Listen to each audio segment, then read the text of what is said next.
Assalamualaikum warahmatullahi wabarakatuh. Alhamdulillah ala nikmatillah, wassalatu wassalamu ala rasulillah, amma ba'du. Kesehatan adalah merupakan modal yang paling utama dalam kehidupan ini. Manusia dapat melakukan aktivitas apa saja apabila dalam dirinya ada sesuatu, yaitu yang bernama sehat. Patutlah kita syukuri nikmat Allah yang telah diberikan kepada kita. Allah berfirman, "La in syakartum lazidannakum wala in kafartum inna azabi lasyadid." Apabila kamu bersyukur atas nikmatku, kata Allah, akan kutambah nikmat itu. Tetapi ingat, apabila kamu kufur, sesungguhnya azabku sangat pedih. Lawan kata sehat adalah kata sakit. Manusia di dalam tubuhnya ada dua elemen. Yang pertama, elemen jasmani. Yang kedua, elemen rohani. Imam Al-Ghazali membagi penyakit ini dalam beberapa bagian. Yang pertama adalah penyakit johir, yang kedua adalah penyakit batin. Atau disebut juga yang pertama penyakit jasmani, yang kedua juga penyakit rohani. Apa perbedaan dari kedua penyakit ini? Kalau kita lihat, penyakit johir itu nampak, dan apabila ia sakit, itu pasti ada obatnya. Kalau kita dengar sekarang, ada dokter penyakit kulit, ada dokter penyakit hati, ada dokter penyakit khusus spesialis jantung. Tetapi kalau penyakit batin itu tidak ada obatnya, kecuali agama dan ajaran yang dianutnya. Yang kedua, perbedaan antara penyakit zahir dan penyakit batin. Penyakit batin, penyakit zahir maksud saya, itu hanya kita yang mengetahuinya. Orang lain tidak mengetahuinya. Kita tahu kita punya penyakit jantung. Orang lain tidak mengetahuinya. Ketika pas datang orang lain, kita menderita penyakit jantung, dan kita dikagetkan, langsung kondisi kita dalam keadaan pingsan, atau sampai-sampai mungkin meninggal dunia. Orang tidak mengetahui kita mempunyai penyakit. Kita hanya saja yang memiliki dan tahu akan penyakit itu. Itu perbedaannya. Dan sebaliknya, jika penyakit batin itu justru orang yang mengetahui dan kita tidak, kadang-kadang tidak mengetahuinya. Kita mempunyai sifat sombong. Kita mungkin bilang itu biasa-biasa saja, tapi orang lain menilainya bahwa kita sombong. Mungkin kita mempunyai sifat hasad, juga dengki. Kita tidak merasa, tetapi orang lain yang menilainya. Inilah penyakit batin yang kita tidak tahu, justru orang lain yang mengetahuinya. Kemudian perbedaan yang ketiga antara penyakit zohir dan penyakit batin, atau disebut juga penyakit jasmani atau rohani. Jika kita memiliki penyakit jasmani, tidak ada kendalanya di akhirat nanti.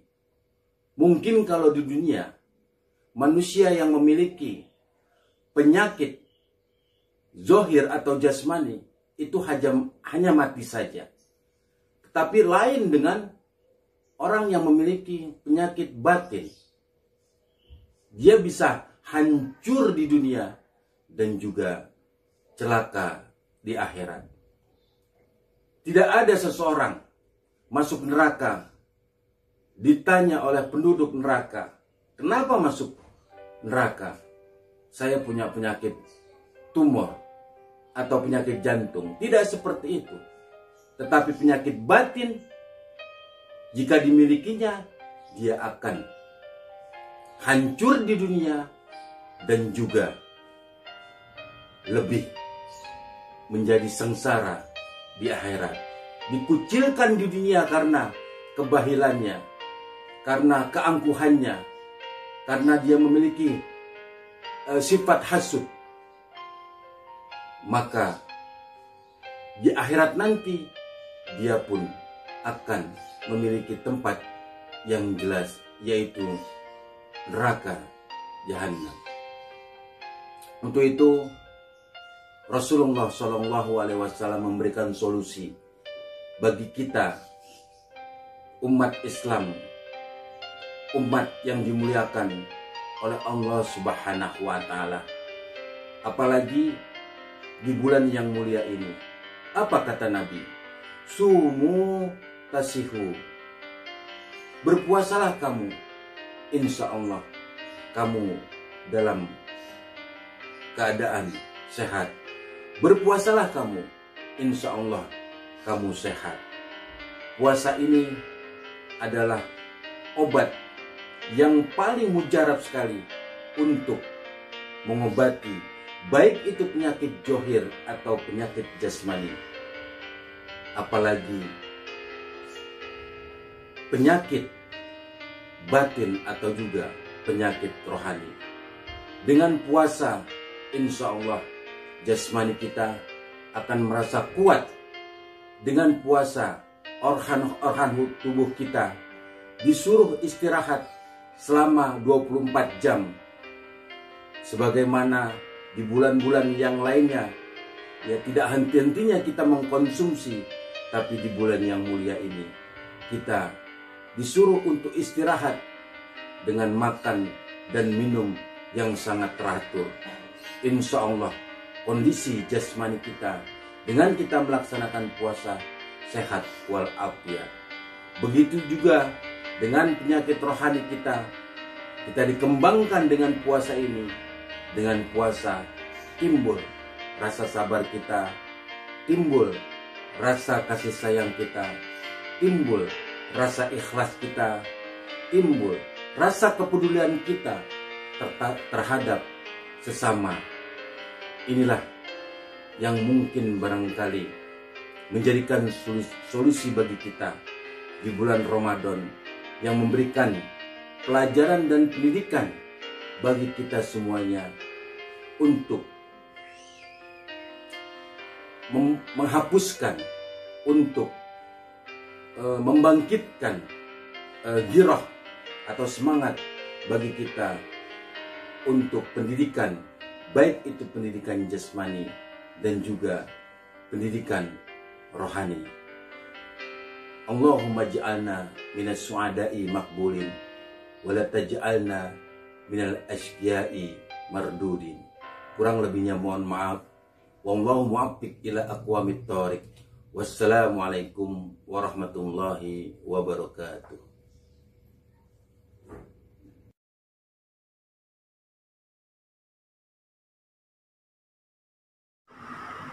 Assalamualaikum warahmatullahi wabarakatuh. Alhamdulillahilladzi arsala rasulahu bil huda wa dinil haq liyuzhirahu 'alad dini kullihi wa kafa billahi shahida. Asyhadu an la ilaha illallah lahu la syarika lah wa asyhadu anna Muhammadan 'abduhu wa rasuluhu la nabiyya ba'dah. Allahumma salli wa sallim wa barik ala sayyidina Muhammadin wa ala alihi wa sahbihi ajma'in. Saudara-saudaraku yang dirahmati Allah Subhanahu wa taala. Alhamdulillah, kita panjatkan puji syukur kehadirat Allah Subhanahu wa taala atas limpahan nikmat rahmat, sehingga alhamdulillah kita masih bisa melaksanakan ibadah di bulan suci Ramadan ini. Semoga segala rangkaian ibadah puasa kita, sedekah, infak, dan salat kita diterima oleh Allah Subhanahu wa taala. Tak lupa salawat dan salam semoga tercurah kepada junjungan kita Nabi besar Muhammad sallallahu alaihi wasallam. Saudaraku yang dirahmati Allah Subhanahu wa taala, pada dasarnya semua ibadah yang diperintahkan oleh Allah Subhanahu wa taala kepada hambanya adalah bertujuan dalam rangka agar hambanya senantiasa dekat kepada Allah Subhanahu wa taala dan menjadi orang-orang yang bertakwa. Sebagai contoh ibadah salat, baik itu salat fardu maupun salat sunnah yang kita lakukan setiap hari, kita melaksanakan salat fardu 5 waktu. Ketika kita melaksanakan salat, seakan-akan Allah Subhanahu wa taala berada di hadapan kita. Segala doa yang kita panjatkan di dalam salat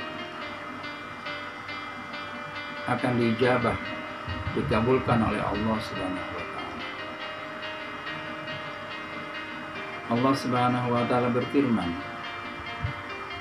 "Innas salata tanha 'anil fahsya'i wal munkar." Sesungguhnya salat mencegah dari perbuatan keji dan mungkar.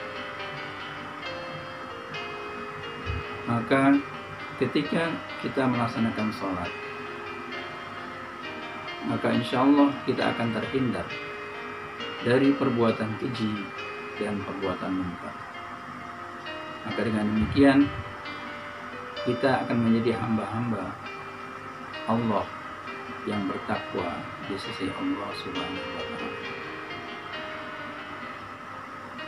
Di dalam bulan Ramadan ini kita juga melaksanakan sholat tarawih yang tidak kita jumpai di bulan-bulan lainnya. Pahala ibadah melaksanakan sholat tarawih adalah laksana kita melaksanakan sholat semalam suntuk. Karena begitu besar pahala yang diberikan Allah Subhanahu wa taala kepada hamba-hambanya yang berpuasa di siang hari dan melaksanakan qiyamul lail di malam harinya. Semua itu kita laksanakan adalah dengan tujuan agar kita mendapatkan keridhaan Allah Subhanahu wa taala.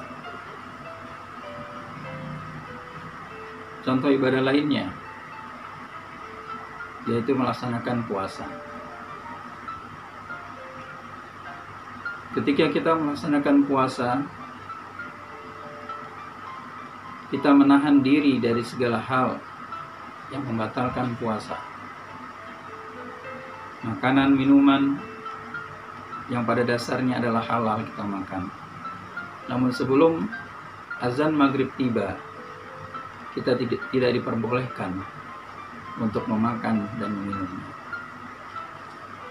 Hal ini mencerminkan ibadah puasa yang kita lakukan adalah untuk mengendalikan diri kita dari hal-hal yang dapat membatalkan pahala puasa kita.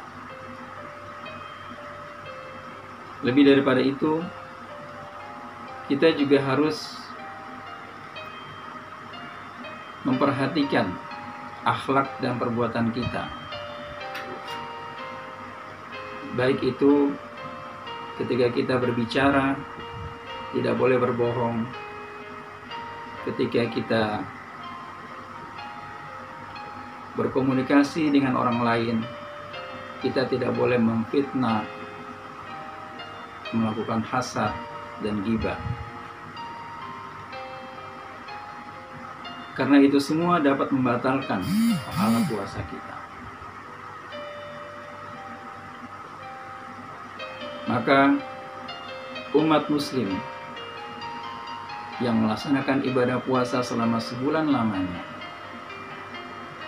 dengan memperhatikan larangan dan perintahnya akan melahirkan manusia-manusia yang bertakwa di sisi Allah Subhanahu wa Ta'ala. Ibadah lainnya yaitu ketika kita melaksanakan zakat, infak, dan sedekah. Pada saat kita melaksanakan zakat, infak, dan sedekah, kita turut merasakan bagaimana penderitaan orang-orang miskin, orang-orang fakir, dan kekurangan. Sehingga dengan demikian kita mampu untuk membantu mereka yang kekurangan, membantu mereka yang lemah, miskin, agar tertanam dalam jiwa kita untuk peduli kepada sesama kita.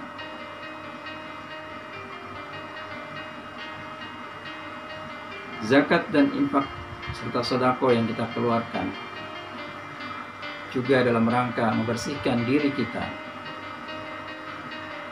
dari sifat-sifat hasad, dari sifat-sifat bakhil, dan akhlak yang tidak terpuji dalam diri kita.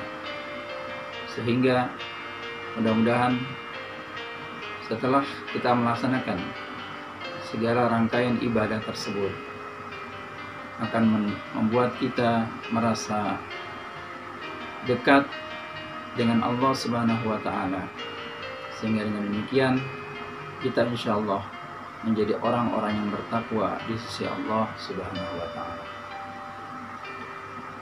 Ini saja yang dapat saya sampaikan pada kesempatan kultum hari ini.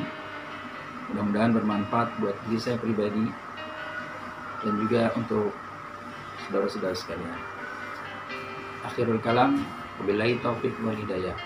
Wassalamualaikum warahmatullahi wabarakatuh.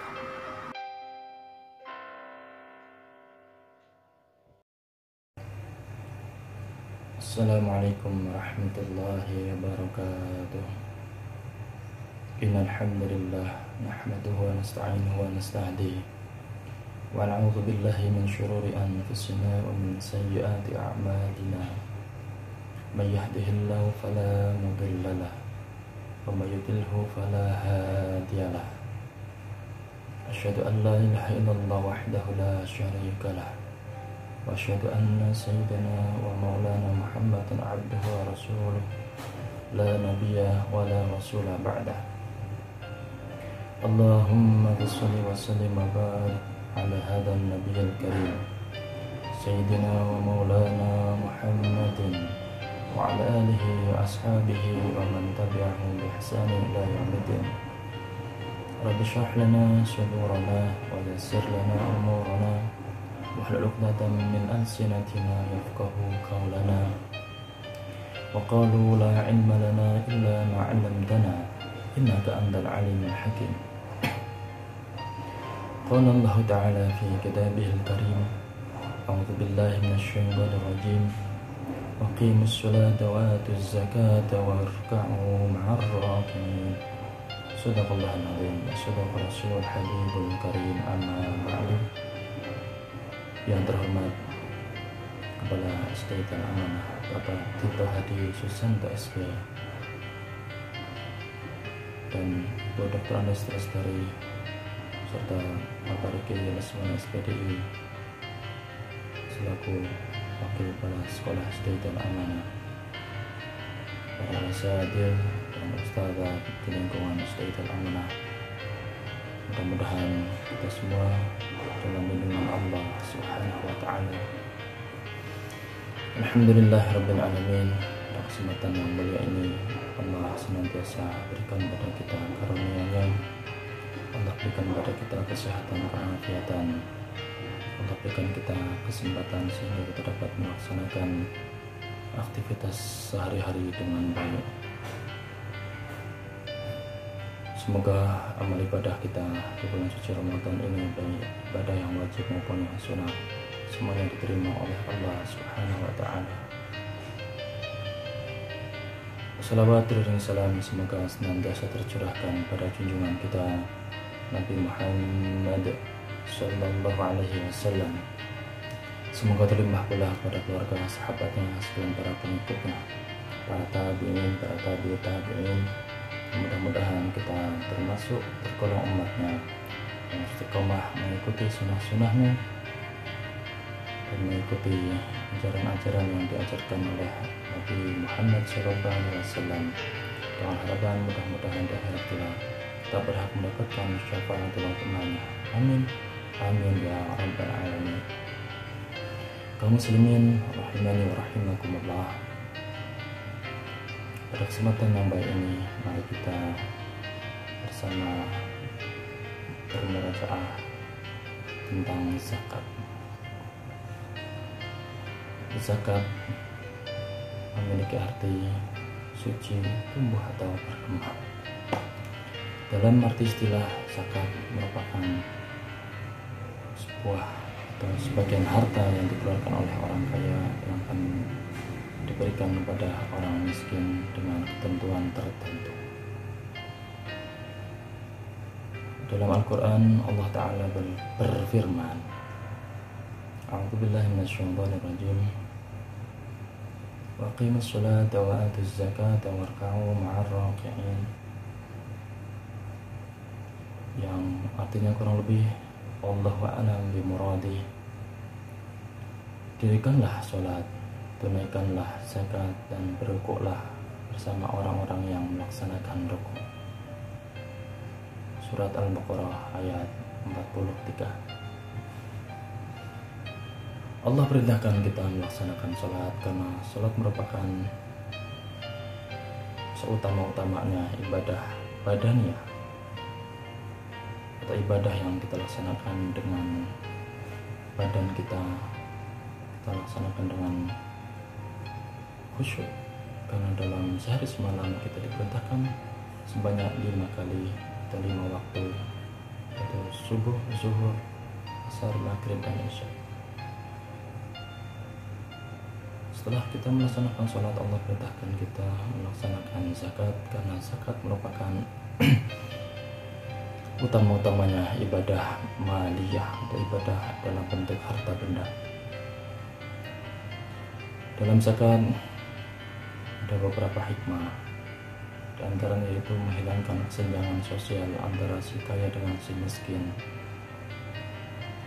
Karena dengan adanya zakat, si miskin bisa menikmati apa yang dinikmati oleh orang kaya. Dan dalam zakat ada hikmah yang lain, yaitu menghilangkan sifat tercela atau sifat buruk berupa pelit atau kikir. Orang yang mengeluarkan zakat berarti dia telah membuang rasa atau perilaku buruk dalam dirinya, sehingga dia mengikuti perintah Allah dengan cara mengeluarkan zakatnya. Karena sejatinya zakat itu membuang atau mengeluarkan sebagian harta yang bukan atau tidak boleh kita miliki.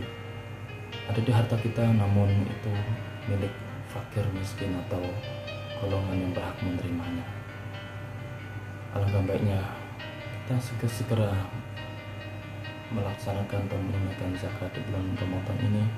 Jangan sampai saat khatib naik mimbar pada saat pelaksanaan sholat Id, apabila kita melaksanakan zakat setelah khatib naik mimbar, maka zakat kita terhitung sebagai sedekah biasa. Selain zakat fitrah, ada juga namanya zakat mal atau zakat harta. Dari harta yang kita miliki ada hak mereka, orang-orang miskin atau fakir miskin, atau juga golongan 8 yang berhak untuk menerima zakat itu sendiri. Jadi kita semata-mata dalam melaksanakan zakat karena mengikuti perintah Allah dan perintah Rasulnya, dan dalam Undang-Undang tahun 99 nomor 38, zakat diartikan sebagai kewajiban bagi seorang muslim untuk mengeluarkan sebagian harta yang ada ketentuan tersendiri diberikan pada orang-orang yang telah ditentukan. Demikian dapat kami sampaikan, kurang lebihnya mohon dibukakan pintu maaf. Hadanallahu wa iyyakum wal afu minkum. Wassalamualaikum warahmatullahi wabarakatuh. Assalamualaikum warahmatullahi wabarakatuh. Alhamdulillah, wassalatu wassalamu ala rasulillah Sayyidina wa maulana Muhammadin wa ala alihi wa sahbihi wa man tabi'ahu ila yaumiddin. Faqala rabbi shrah li sadri wa yassir li amri wa hlul 'uqdatam min lisani yafqahu qawli. Wa qala aidan fi kitabihil karim, a'udzu billahi minasyaitonir rajim, bismillahirrahmanirrahim. Wasta'inu bis sabri was shalah wa innaha lakabiratun illa 'alal khashiyin. Pertama-tama marilah kita panjatkan puja rasa syukur kita kehadirat Allah Subhanahu wa taala, yang mana di bulan Ramadan ini kita sudah menginjak di malam ke-10 terakhir di bulan Ramadan. Yang mana malam 10 ini kita sangat menunggu-nunggu, yaitu datangnya Lailatul Qadar. Sedikit kami ulas dan mengkaji tentang ayat yang kami bacakan. Di sana, di dalam surah Al-Baqarah ayat 45, Allah menerangkan dalam ayat tersebut, A'udzubillahi minasyaitonir rajim, bismillahirrahmanirrahim. Wasta'inu bis sabri was shalah wa innaha lakabiratun illa 'alal khashiyin. Di dalam ayat tersebut terdapat kalimat as-sabr, yang mana as-sabr di sini sabar. Dalam situasi saat ini, Indonesia dalam mengalami pandemik yang sangat menguras pikiran, tenaga, sehingga kita semuanya dilakukan di rumah, termasuk sholat kita di rumah. Kata as-sabar yaitu sabar, yang mana merupakan Allah di sini sedang menguji hambanya agar kita senantiasa terus bersabar apa yang Allah kehendaki. Yang situasi saat ini merupakan Allah sangat mencintai, di mana hambanya untuk taat dan patuh, terus menjalankan segala perintahnya dan menjauhkan segala larangannya. Semoga dalam pandemik yang kita alami saat ini, Allah angkat derajat kita dengan kesabaran yang kita miliki, karena kesabaran itu tak terbatas. Kemudian ada kalimat as-shalah yang artinya sholat. Sholat di sini di dalam esensi sebagaimana Nabi Muhammad SAW menjelaskan dalam hadisnya yang diriwayatkan oleh Imam Bukhari wa Muslim, sholat adalah penyebab dihapuskannya segala kesalahan dan penolak beragam keburukan. Sebagaimana Nabi Muhammad SAW menanyakan kepada sahabat, Nabi Muhammad SAW bersabda, bagaimana menurut kalian apabila ada sungai di depan pintu salah seorang di antara kalian, lalu ia mandi 5 kali sehari padanya? Masihkah tertinggal kotoran walaupun sedikit? Para sahabat menjawab, tidaklah ada kotoran yang tertinggal sedikit pun. Kemudian beliau melanjutkan, demikian pula perumpamaan sholat 5 waktu. Allah menghapuskan segala kesalahan-kesalahan dengannya. Inti dari hadis tersebut bahwasanya sholat bukan hanya sekedar kita menjalankan apa yang Allah perintahkan, namun memiliki fadilah-fadilah di antara yang tadi saya sampaikan, yaitu menghapuskan segala kesalahan yang kita perbuat. Oleh karenanya kita tetap terus bersyukur dalam keadaan sabar. Dengan sholat kita taqarrub ila Allah subhanahu wa ta'ala. Dengan cara seperti inilah Allah mengangkat derajat kita agar kita dapat naik ke kelas selanjutnya. Demikian kajian singkat yang kami dapat lakukan dan kami sampaikan. Kurang lebihnya mohon maaf. Wabillahi taufiq wal hidayah. Wassalamualaikum warahmatullahi wabarakatuh.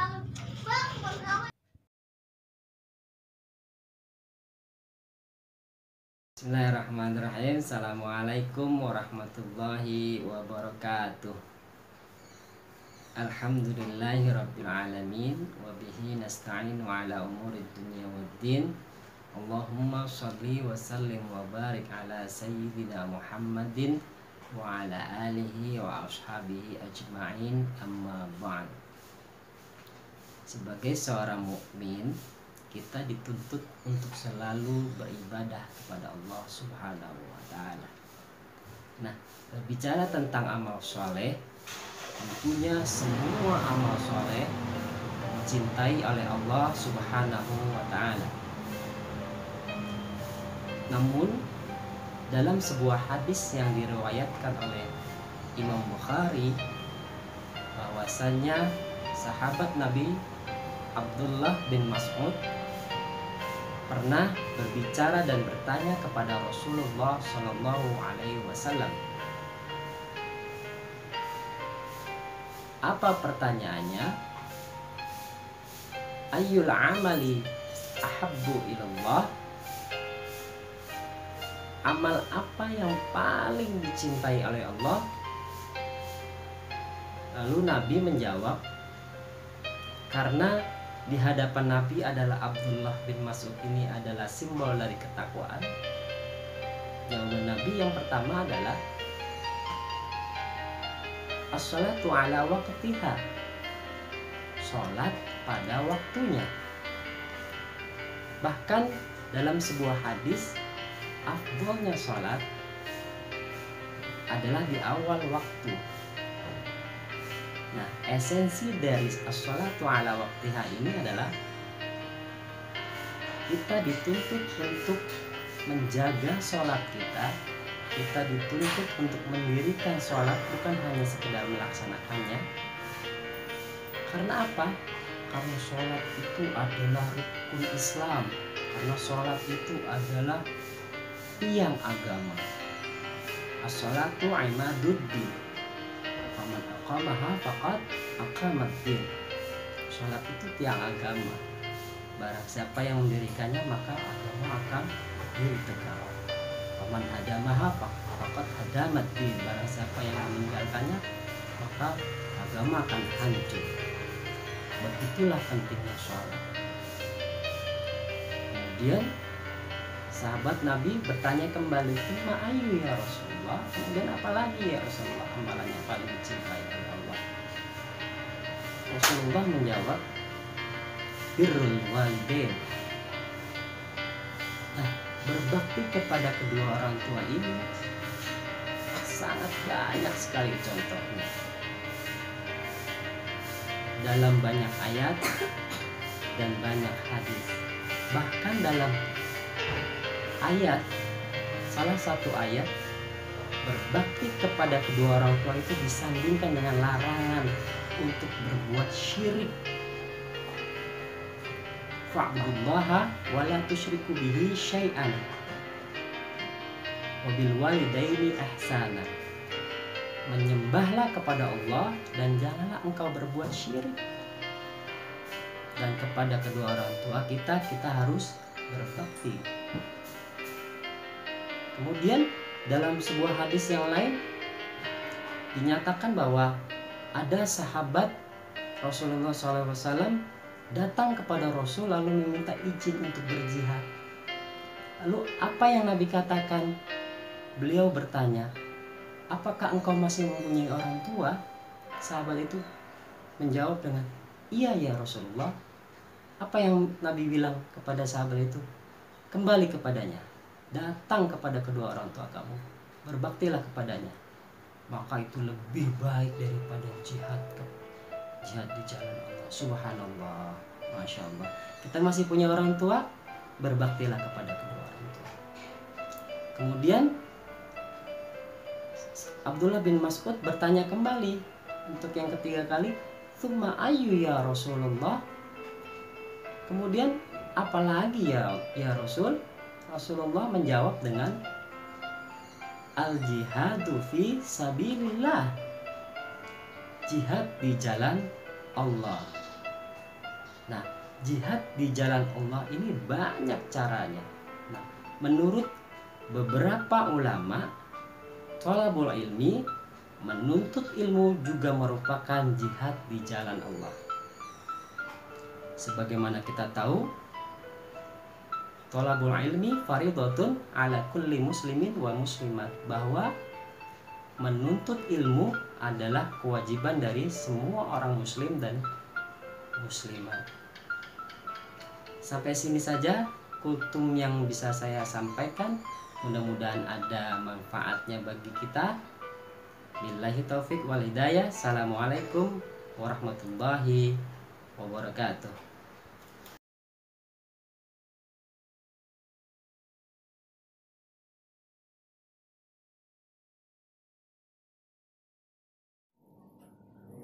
Bismillahirrahmanirrahim. Assalamualaikum warahmatullahi wabarakatuh. Alhamdulillahi rabbil alamin, alladzi ja'ala syahra ramadhana syahra shiyam, unzila fihi al-Qur'an hudan lin-nasi wa bayyinatin minal huda wal furqan.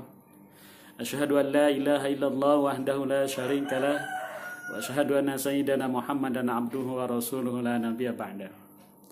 Allahumma salli wa sallim ala Sayyidina Muhammad wa ala ali Sayyidina Muhammad.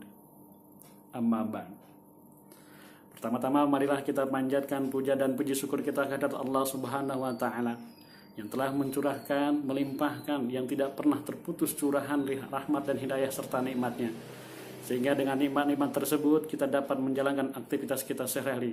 Wabil khusus aktivitas ibadah kita pada bulan Ramadan ini. Mudah-mudahan kita bisa meningkatkan keimanan dan ketakwaan kita. Amin ya rabbal alamin. Salawat paling salam selalu tercurahkan kepada baginda kita Nabi besar Muhammad sallallahu alaihi wasallam.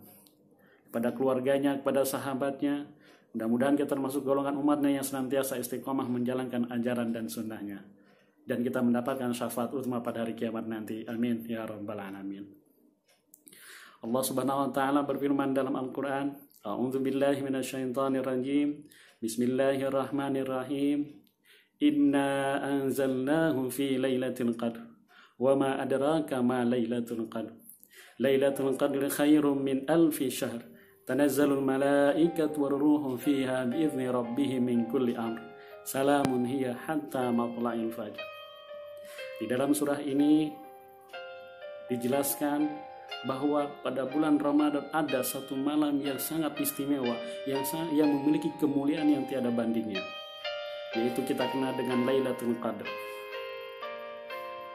Lailatul Qadar memiliki kemuliaan tersendiri karena pada malam itu, jika kita beribadah pada malam itu, kita pahalanya sama dengan 1000 bulan bahkan lebih. Kemudian kemuliaan yang lain, pada malam itu diperingati sebagai malam nuzulul Quran. Profesor Dr. Quraisy Shihab menjelaskan bahwa kata Al-Qadar di dalam Al-Quran digunakan dalam 3 makna. Yang pertama, penggunaan kata Al-Qadar bermakna penetapan dan pengaturan. Hal ini dapat kita pahami bahwa pada malam itu Allah Subhanahu wa Ta'ala menetapkan perjalanan hidup seluruh umat manusia. Kata Al-Qadar yang digunakan makna ketetapan dapat kita jumpai pada surah Ad-Dukhan ayat 3-5. Sesungguhnya kami menurunkannya pada suatu malam, dan sesungguhnya kamilah yang memberikan peringatan. Pada malam itu dijelaskan semua urusan yang penuh hikmah, yaitu urusan yang besar di sisi kami. Penggunaan kata Al-Qadar yang kedua digunakan dalam makna kemuliaan. Sebelumnya sudah kita jelaskan tadi bahwa malam Al-Qadar memiliki kemuliaan yang sangat istimewa, yaitu nilainya lebih baik daripada 1000 bulan. Dan pada malam itu diperingati dengan malam nuzulul Quran. Makna Al-Qadar yang digunakan dalam makna kemuliaan dapat kita jumpai dalam surah Al-An'am ayat 91 yang berbicara tentang kaum musyrik saat mereka tidak memuliakan Allah dengan sebagaimana mestinya. Saat mereka tidak memuliakan Allah dengan kemuliaan sebagaimana mestinya. Saat mereka berkata, saat kaum musyrik berkata, sesungguhnya Allah tidak menurunkan apapun untuk hambanya atau untuk masyarakat. Lalu penggunaan kata Al-Qadar yang ketiga digunakan dalam makna sempit. Kenapa bermakna sempit? Karena pada malam itu begitu banyak malaikat yang turun ke bumi sehingga bermakna sempit. Sebagaimana dijelaskan, tanazzalul malaikatu ruhu fiha bi'izni rabbihim min kulli amr. Penggunaan kata Al-Qadar yang bermakna sempit dapat kita jumpai pada surah Ar-Ra'd ayat 26. Allah melapangkan rezeki bagi yang dikehendakinya dan mempersempitnya bagi yang dikehendakinya pula. Demikian penjelasan tentang makna Al-Qadar dalam Al-Quran. Mudah-mudahan di bulan penuh yang berkah ini, mudah-mudahan kita dapat dipertemukan dengan malam Al-Qadar yang nilai lebih baik daripada 1000 bulan. Dan mudah-mudahan kita bisa mengambil hikmah dari perjalanan hidup kita, serta kita mudah-mudahan menjadi hamba yang terus meningkatkan kualitas keimanan dan ketakwaan kita. Terima kasih. Wabillahi taufiq wal hidayah. Wassalamualaikum warahmatullahi wabarakatuh.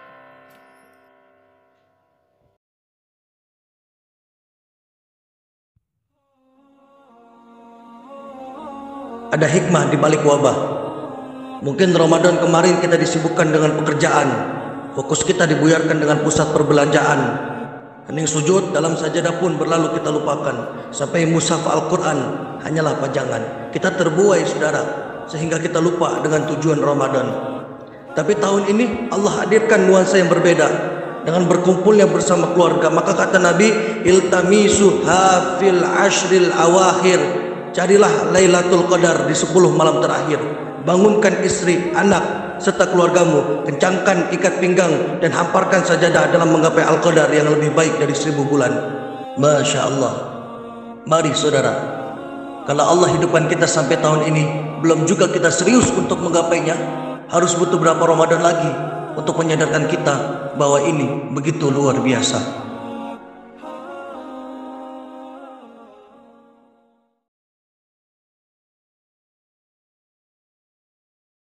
Assalamualaikum warahmatullahi wabarakatuh.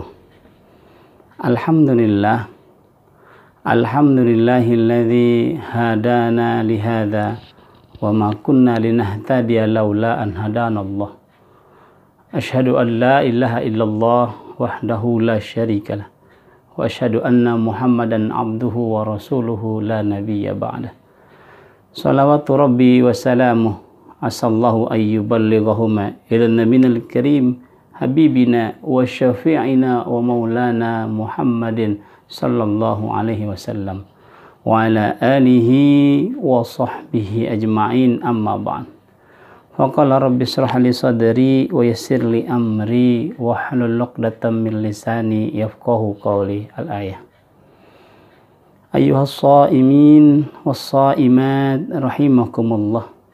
Syukur alhamdulillah, pada kesempatan kali ini Allah Jalla Jalaluh masih memberikan kita kesempatan hidup. Pastinya kesempatan hidup yang kesekian kalinya ini Allah berikan kepada kita semata-mata untuk selalu bersyukur kepada Allah Subhanahu wa taala. Sebagaimana Allah katakan, la in syakartum la azidannakum wa la in kafartum inna azabi lasyadid. Seandainya kita selalu bersyukur kepada Allah, maka Allah akan melimpahkan semua nikmatnya kepada kita. Namun jika kita sekali saja kita kufur atas nikmat Allah, ketahuilah sungguh azab Allah sangatlah pedih. Na'udzubillah. Salawat dan salam semoga Allah limpahkan kepada Nabi kita Nabi Muhammad sallallahu alaihi wasallam, Nabi penjunjung umat dari dunia sampai akhirat. Semoga kita mendapatkan syafaatil uzma fi dunya wal akhirah. Amin ya rabbal alamin. Hadirin sekalian rahmati Allah Subhanahu wa taala, perkenankanlah di sini hamba Allah Ad-Dhaif akan menyampaikan hadis Nabi Muhammad sallallahu alaihi wasallam, yaitu yang berbunyi Bismillahirrahmanirrahim. An Abdillah ibn Abbas radhiyallahu anhu qala Rasulullah sallallahu alaihi wasallam, igtanim khamsan qabla khamsin, syababaka qabla haramika, wa sihhataka qabla saqamika, wa ghinaka qabla faqrika, wa faraghaka qabla suglika, wa hayataka qabla mautika. Rawahu al-Hakim wa sahhahahu. Hadirin sekalian rahmati Allah, hadis ini mengingatkan kepada kita dan Nabi Muhammad sallallahu alaihi wasallam memerintahkan kita bahwasanya ingatlah 5 perkara sebelum 5 perkara. Gunakan 5 kesempatan ini sebelum 5 kesempatan yang akan datang. Apa itu? Yang pertama, syababaka qabla haramika, waktu mudamu sebelum datang waktu tuamu. Dan yang kedua, wasihataka qabla saqamika, sehat kita sebelum waktu sakit. Yang ketiga, waghinaka qabla faqrika, masa kita diberi Allah anugerah kekayaan sebelum datang waktu miskin kita. Wa faraghaka, yang keempat, wa faraghaka qabla suglika, waktu luang kita sebelum waktu sempit. Wa hayataka qabla mautika, yang kelima ini adalah waktu kita masih hidup sebelum datang waktu ajal menjemput kita, yaitu kematian. Ayuhas shaimun was shaimah yang dimakan Allah Subhanahu wa taala. Hadis ini mengingatkan kita sekali lagi, ketika waktu kita muda, maksimalkan waktu sebaik-baiknya. Ijhad wala taksal wala taku ghafilan fanadamatul uqba lima yatakasa. Bersungguh-sungguhlah kita selagi masih muda, jangan kita malas-malasan.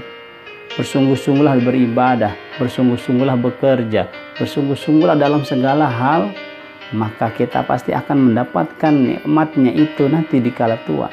Tapi sebaliknya, kalau kita santai-santai saja, tua kita nggak bisa, bahkan kekuatan kita akan kurang ketika kita sudah tua. Contohnya saja, sudah tua nggak bisa sekuat kita dulu, setiap hari ke masjid, setiap hari, bahkan setiap tahun pergi haji ataupun umroh. Kalau sudah tua, yang dorong anak kita dengan kursi roda. Allahu Akbar, Allahu Akbar. Karenanya lah muslimin dan muslimah, mukminin dan mukminat yang dirahmati Allah, gunakan waktu muda sebelum datang waktu tua kita. Yang kedua, gunakan masa sehatmu sebelum datang masa sakitmu. Kita insya Allah sehat, alhamdulillah, bisa sholat dengan sempurna, bahkan bisa puasa 1 hari, puasa 1 bulan. Bahkan ada juga di antara saudara kita yang puasa Daud, alhamdulillah. Ada juga di antara saudara kita yang pergi haji bahkan setiap tahun, bahkan setiap tahun pula saudara kita ada yang pergi umroh. Gunakan waktu sehat sebelum waktu sakit kita. Jangan kita sia-siakan waktu yang telah Allah ciptakan untuk kita, untuk selalu bertakwa dan bersyukur atas semua yang Allah berikan.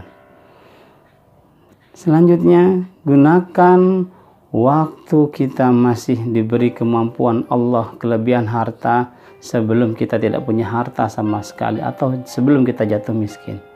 Gunakan harta yang telah Allah berikan kepada kita untuk menafkahi istri kita. Rezeki yang halal, thayyib juga melimpah, kita bagi tetangga kita. Kita bagi untuk kepedulian sosial, apalagi zaman sekarang lagi wabah kemana-mana. Kita sumbang kepada posko-posko atau satgas-satgas COVID. Ada rezeki kita ikut bantu saudara kita, berbagi masker dan lain sebagainya, berbagi kesempatan, berbagi kebahagiaan. Qabla faqrika, sebelum datang kemiskinan kita. Hanyalah maksimalkan waktu-waktu tersebut. Yang keempat adalah gunakan waktu luangmu sebelum datang waktu sempitmu. Allah berikan kita waktu yang banyak. Allah berikan kesempatan kita yang banyak.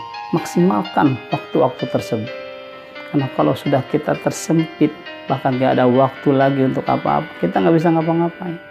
Misalnya Ramadan tinggal beberapa hari lagi, maksimalkan waktu itu. Tadarus Quran. Malamnya ahyal laila, seperti Nabi ajarkan kepada kita, hidupkan malamnya dengan banyak-banyak sholat tahajud, sholat hajat, bahkan semua sholat sunnah kita lakukan semua setiap malam. Insya Allah.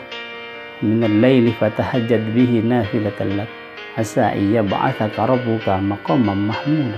Yang terakhir adalah gunakan waktu kita masih hidup sebelum kita kembali kepada Allah. Ketika kita hidup, lakukan yang terbaik karena Allah. Mukhlishina lahuddin, menjalankan agama dengan ikhlas kepada Allah, menjalankan rutinitas, ingat kepada Allah.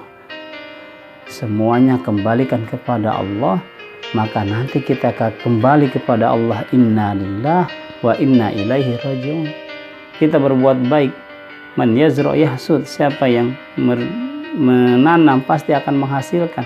Kita tanam selama hidup ini kebaikan-kebaikan kepada anak, kepada istri, atau tetangga, bahkan kepada kerabat, pada semua manusia, maka Allah akan berikan kita kemudahan dalam segala hal. Nauzubillah kalau sebaliknya, selama hidup bikin orang kesel, bikin orang sebel, bahkan di mana-mana dia punya hutang, di mana-mana dia menipu orang. Jangan dikira nanti dia matinya akan mudah. Nauzubillah. Jadi sekalian rahmati Allah, karenanya sebelum maut menjemput kita, sebelum semuanya berakhir dalam hidup ini, lakukan yang terbaik karena Allah. Lakukan yang terbaik karena Allah. Allahu Akbar, Allahu Akbar, walillahil hamd.